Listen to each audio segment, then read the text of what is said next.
Boleh tak kita kutuk orang pemimpin yang zalim? Tak boleh kutuk. Apa nak pergi kutuk ke dia? Lepas tu nak buat benda, kena tegur dia, kena cegah kemungkaran dia, kena nasihat. Kutuk tak boleh. Faham?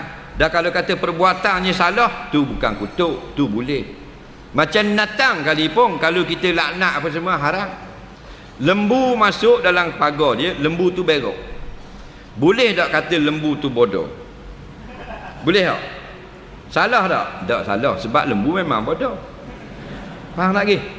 Yang tak boleh Nabi kata laknat lembu celaka, tak boleh, haram kata gitu. Setakat berok dalam pagar orang tidak celaka lagi, walaupun benda tu salah. Kalau lembu tu orang celaka ni benda berat benar, macam orang-orang Yahudi orang yang menipu, tu baru celaka. Makna celaka ini dia menempah kesusahan di hari kiamat. Natang kita tak boleh nak kutuk lebih-lebih kurang. Kata biar betul, bahasa natang lembu bodoh ni tak salah. Bahasa natang ni lembu kata memang pun natang, lembu tu kata tak salah tu. Jangan sampai maki hamu, tak boleh.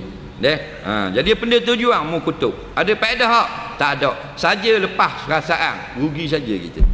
Biarlah perkataan kita itu didengar oleh orang yang melakukan kezaliman, baru ada maslahatnya. Soalan seterusnya,